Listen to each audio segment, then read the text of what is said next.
Banque mondiale. 2 projets approuvés.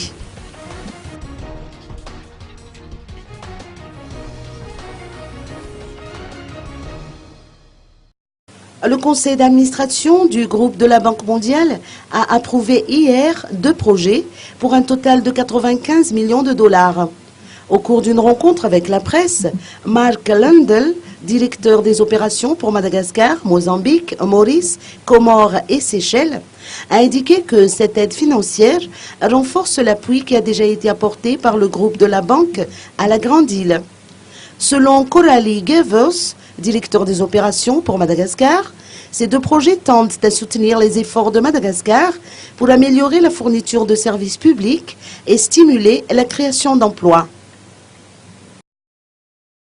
Le conseil d'administration de la Banque mondiale a approuvé hier 2 projets pour Madagascar. L'un est un appui budgétaire de 45 millions de dollars et qui soutient les efforts du gouvernement pour augmenter les dépenses dans les secteurs sociaux et l'infrastructure de base, améliorer la gouvernance et la transparence du pays aussi. Le deuxième projet est un projet de pôle intégré de croissance. Vous connaissez peut-être le pôle intégré de croissance, projet qui a eu lieu à Fort-Dauphin et à Nosy Be principalement. Et c'est une suite de ces projets-là, mais qui va s'étendre un petit peu. Ce projet est pour 50 millions de dollars, c'est une première phase. Et ce projet cherchera différentes choses. D'abord, il va essayer de soutenir et d'améliorer le climat d'investissement au niveau national.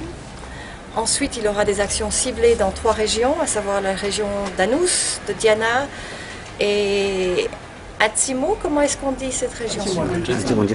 Vous l'avez dit. Voilà. La 3e région, c'est celle-là. Et soutenir des investissements au niveau de la gouvernance locale, des investissements de petites infrastructures, que ce soit en assainissement, eau et désenclavement pour les routes, et du soutien aux entreprises et aux petits agriculteurs en agro-industrie et en tourisme principalement. Donc voilà, nous sommes extrêmement satisfaits de conclure l'année 2014 avec ces 2 projets et nous espérons que c'est de bon augure pour 2015. Alors vous connaissez peut-être le rapport Doing Business qui est produit par le groupe de la Banque mondiale et qui est une enquête auprès du secteur privé leur demandant quels sont leurs goulots d'étranglement principaux, quels sont les obstacles principaux auxquels ils font face. À Madagascar, il y avait eu des progrès dans le passé avec ce qu'on appelle un one-window shop, un one-stop shop,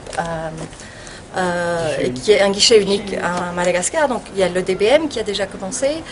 Et ça cherche à simplifier les procédures de création d'entreprises, les procédures pour faire des autorisations pour faire du commerce international par exemple, simplifier la taxation, les procédures fiscales. Ça ne veut pas dire qu'on diminue les taxes, mais ça veut dire qu'on simplifie les procédures pour que ce soit plus simple et que ça crée moins de bureaucratie pour les compagnies et surtout pour les PME. Comme on le sait souvent, les grosses compagnies peuvent se permettre de supporter cette bureaucratie, ils ont suffisamment de staff pour le faire, mais c'est très lourd à porter pour les PME et donc c'est surtout ça qu'on cherche à faire, c'est simplifier, continuer la simplification de ces procédures et l'allègement pour les PME.